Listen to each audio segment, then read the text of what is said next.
Hello friends, welcome back to cricket news updates. IPL 2026 সম্পর্কে একটি বড় আপডেট এসেছে। হ্যাঁ বন্ধুরা, ইন্ডিয়ান প্রিমিয়ার লিগ আরও বড় হচ্ছে এবং রিপোর্ট থেকে জানা যাচ্ছে যে বিসিসিআই জিও হটস্টার এবং 10টি আইপিএল ফ্র্যাঞ্চাইজির সাথে কাজ করার পরিকল্পনা করেছে, যাতে প্রাক মরশুম উত্তেজনা তৈরির নতুন উপায় নিয়ে আলোচনা করা যায়। লক্ষ্য হল জাতীয় ফুটবল লিগ এবং জাতীয় বাস্কেটবল অ্যাসোসিয়েশনের মতো একটি বিশাল গঠন তৈরি করা, যেখানে খেলোয়াড়রা প্রচারে আরও সক্রিয় ভূমিকা পালন করে। রিপোর্ট অনুসারে আইপিএল 2026 এখন সম্ভবত 28শে মার্চ শুরু হবে। ফাইনালটি 31শে মে অনুষ্ঠিত হবে বলে আশা করা হচ্ছে। টুর্নামেন্টটি মূলত 26শে মার্চ শুরু হওয়ার কথা ছিল, কিন্তু শুরুর তারিখ 2 দিন পিছিয়ে দেওয়া হয়েছে।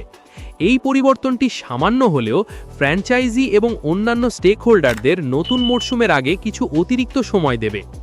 আগামী সপ্তাহে আইপিএল গভর্নিং কাউন্সিলের একটি সভা অনুষ্ঠিত হবে, যেখানে সংশোধিত শুরুর তারিখ আনুষ্ঠানিকভাবে অনুমোদন করা হবে।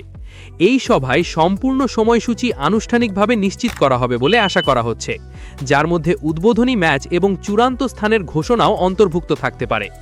বন্ধুরা, এই বিষয়ে তোমাদের মতামত কি তা কমেন্টে জানাও এবং ভিডিওটি ভালো লাগলে এখনই চ্যানেলটি সাবস্ক্রাইব করো। Stay tuned for more cricket news updates only on Crick News. Thank you.